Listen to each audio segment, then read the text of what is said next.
Hi எல்லாருக்கும் வணக்கம். Welcome back to our channel. ரொம்ப நாள் கழித்து ஒரு லாங் வீடியோ. நாளைக்கு ஃப்ரைடே வரலக்ஷ்மி நோன்பு. நான் நாள் என்னென்னலாம் ப்ரிப்ரேஷன் பண்ணுறேன்றது தான் இந்த வீடியோவில் பார்க்க போகிறோம். ஃபஸ்ட்டு சில்வர் ஐட்டம் நான் எடுத்து எனக்கு என்னென்னலாம் நாளைக்கு வேணுமோ அதெல்லாம் எடுத்து வைக்க போகிறேன். நெக்ஸ்ட்டு அதை க்ளீன் பண்ண போகிறேன். நான் என்ன தான் சில்வர் ஐட்டம்ஸை இந்த மாதிரி ஏர் டைட் பண்ணி சேஃபாக வச்சாலும் அது எப்படியோ ஆக்சிடைஸ் ஆக தான் செய்யுது. ஒவ்வொரு டைம் நம்மளால் கடையில் கொடுத்து அதை பாலிஷ் பண்ண முடியாது. அப்படி பாலிஷ் பண்ணால் அந்த சில்வர் தேஞ்சு போயிடும். நான் ஃபெஸ்டிவல் டைம் மட்டும்தான் சில்வர் யூஸ் பண்ணுவேன். அதனால் நானே வீட்டில் விபூதி வச்சு நான் க்ளீன் பண்ணிப்பேன். நான் எப்படி க்ளீன் பண்ணுறது நான் சொல்கிறேன்.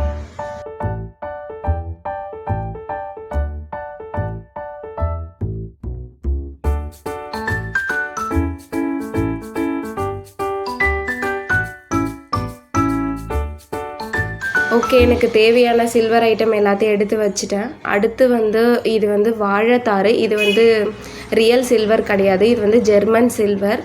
இதோட ப்ரைஸ் அரவுண்ட் 3000 நினைக்கிறேன், எனக்கு சரியாக ஞாபகம் இல்லை. அதுவும் ப்ராப்பராக சில்வர் மாதிரி தான் மெயின்டைன் பண்ணி வச்சுருப்பேன். சில்வர் மாதிரி தான் க்ளீனும் பண்ணுவேன். ஃபர்ஸ்ட் ஒரு கிண்ணத்தில் இந்த மாதிரி விபூதி கொஞ்சம் எடுத்துக்கிட்டேன். அதுக்கப்புறம் டிஷ்யூ பேப்பர் எடுத்துக்கணும். நான் கிச்சன் டவல் யூஸ் பண்ண போகிறேன். நீங்கள் நியூஸ் பேப்பரில் கூட நீங்கள் அந்த மாதிரி க்ளீன் பண்ணலாம். இந்த பேப்பரை நல்லா ஃபோல்ட் பண்ணி இந்த விபூதியை தொட்டு நல்லா இந்த கிளாஸை நான் இப்போ வைப் பண்ண போகிறேன். நல்லா வைப் பண்ணி நம்ம எடுத்து பார்த்தாவே அந்த பேப்பர்லேயே தெரியும். அந்த பிளாக்காக அந்த ஆக்சிடைஸ் ஆன மெட்டீரியல் அந்த பேப்பரில் வந்துடும். ஸோ இதை மாதிரி நம்ம ஒரு 4-5 டைம் பண்ணிங்கன்னா நல்லா பலன்னு வெள்ளி ஆகிடும். அதுக்கப்புறமேட்டா நம்ம சோப் போட்டு இதை வாஷ் பண்ணி எடுத்துக்கலாம். ஜெர்மன் சில்வரையும் நான் இப்படி தான் க்ளீன் பண்ணி எடுத்துப்பேன்.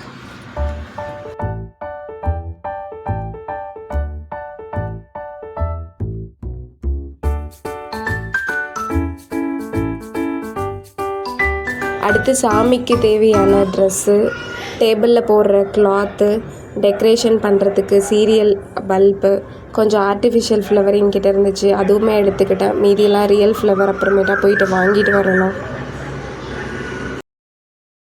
அடுத்து மெயினான வேலை பூஜை ரூம் தான் க்ளீன் பண்ண போகிறேன். இன்றைக்கே வீட்டெல்லாம் போட்டு க்ளீன் பண்ணியாச்சு. ஸோ பூஜை ரூமும் க்ளீன் பண்ணிட்டா நாளைக்கு ரொம்ப ரிலாக்ஸ்டாக இருக்கலாம். நாளைக்கு அப்பப்போ மார்க்கெட்டு மானிட்டர் பண்ணுற மாதிரி தான் எனக்கு இருக்கும். அதனால் முடிஞ்ச ஒர்க்லாம் நான் இன்றைக்கே முடிச்சிடுவேன். நாளே முடிச்சிடுவேன். ஸோ பூஜை சாமான்லாம் க்ளீன் பண்ணி பொட்டெல்லாம் வச்சு அதெல்லாம் பக்காவாக பூஜை ரூமை ரெடி பண்ணியாச்சு. இன்றைக்கி ரிட்டன் கிஃப்ட்டுக்கு கொஞ்சம் ஐட்டம் வாங்காமல் வச்சுருந்தேன். அதுவும் போயிட்டு வாங்கிட்டு வந்துட்டேன். அவ்வளோதான் இந்த வீடியோ. ஐ ஹோப் உங்களுக்கு பிடிச்சிருக்குன்னு நினைக்கிறேன். தேங்க்யூ.